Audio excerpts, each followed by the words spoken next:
Réduit au triste choix, ou de trahir ma flamme, ou de vivre en infâme, des deux côtés mon mal est infini. Chimène et Rodrigue s'aiment, et ont l'intention de se marier. Bonne nouvelle, les papas sont d'accord. C'est là que ça commence à coincer. Don Diègue, le père de Rodrigue, vient d'être fait par le roi gouverneur du prince de Castille, aux dépens du comte de Gormas, le père de Chimène, qui briguait également le poste. Ce que je méritais, vous l'avez emporté. Qui l'a gagné sur vous l'avait mieux mérité. Qui peut mieux l'exercer en est bien le plus digne. En être refusé n'en est pas un bon signe. Ton impudence, téméraire vieillard, aura sa récompense. Il lui donne un soufflet. Ah, le soufflet. L'humiliation suprême. Le coup porté à la tête qui touche le cœur. Don Diègue réagit, tire son épée. Sauf qu'il n'est plus capable de tenir son épée, trop vieux. Et que penses-tu faire avec tant de faiblesse? Ô Dieu, ma force usée en ce besoin me laisse. Incapable de se battre, Don Diègue est humilié. Et la grosse prise de conscience. Ô rage, ô désespoir. Ô vieillesse ennemie. N'ai-je donc tant vécu que pour cette infamie? Ce bras, qu'avec respect toute l'Espagne admire, ce bras qui tant de fois a sauvé cet empire, tant de fois a fermi le trône de son roi, trahit donc ma querelle et ne fait rien pour moi.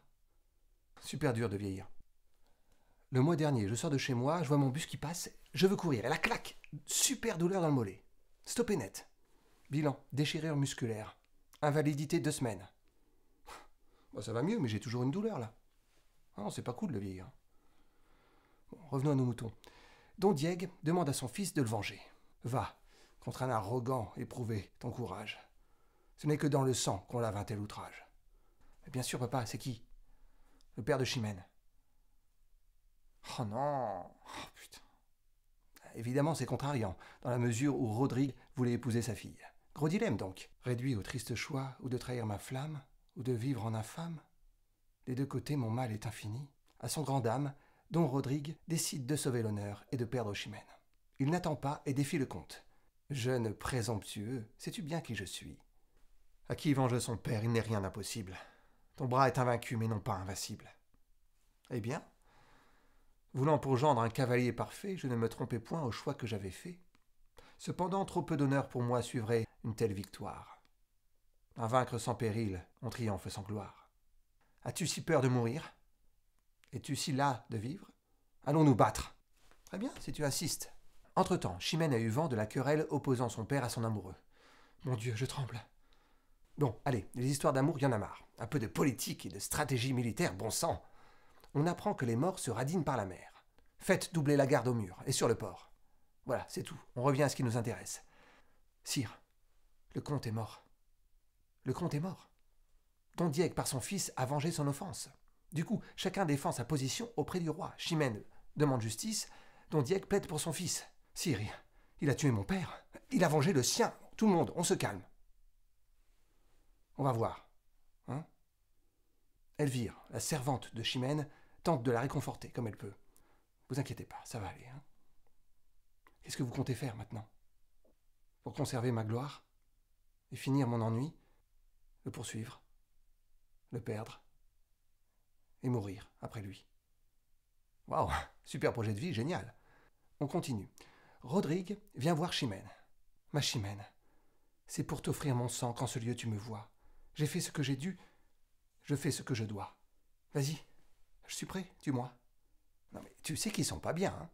Si tu m'offres ta tête, est-ce à moi de la prendre? Je la dois attaquer, mais tu dois la défendre. C'est d'un autre que toi qu'il me faut l'obtenir. Et je dois te poursuivre et non pas te punir. Va-t'en. Rodrigue, tout tristou, retrouve son père. Mon fils t'en fait une tête? Mon bras pour vous venger, armé contre ma flamme, par ce coup glorieux m'a privé de mon âme. Et ne pouvant quitter ni posséder Chimène, le trépas que je cherche est ma plus douce peine.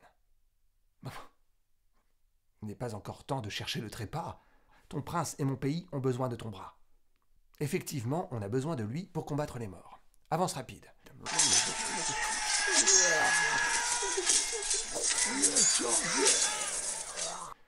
Rodrigue triomphe des morts. 3 heures de combat et c'était plié. Il revient en héros.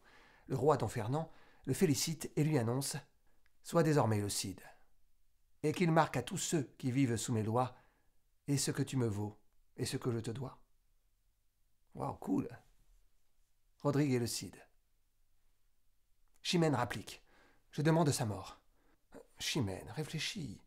Consulte bien ton cœur. Rodrigue en est le maître. C'est tout réfléchi. À tous vos cavaliers, je demande sa tête. Oui, qu'un d'eux me la porte et je suis sa conquête. Qu'ils le combattent, sire, et le combat fini, j'épouse le vainqueur si Rodrigue est puni. Bon, ok, comme tu voudras. Don Sanche saute sur l'occasion et se porte volontaire. Elvire voit le bon côté des choses. Ou vous avez Rodrigue ou vous êtes vengé. Et quoi que le destin puisse ordonner de vous, il soutient votre gloire et vous donne un époux. Quoi? L'objet de ma haine? Ou de tant de colère? L'assassin de Rodrigue? Ou celui de mon père? C'est sûr que vu comme ça... Et là, revenant du combat, Don Sanche paraît avec une épée. Chimène réagit. Quoi? Du sang de Rodrigue encore tout trempé? Perfide! Oses-tu bien te montrer à mes yeux, après m'avoir ôté ce que j'aimais le mieux? Non mais, attendez, c'est pas... Tu me parles encore? Non mais écoutez, c'est pas ce que vous croyez. Je mets fin au quiproquo. L'épée que Don Sanche a ramenée, c'est la sienne, que lui a laissée Rodrigue après l'avoir désarmé. Rodrigue n'est pas mort, c'est lui qui a gagné. Ainsi, Chimène, la justice faite à son père, pourra aimer Rodrigue, lequel la retrouvera après service rendu au roi.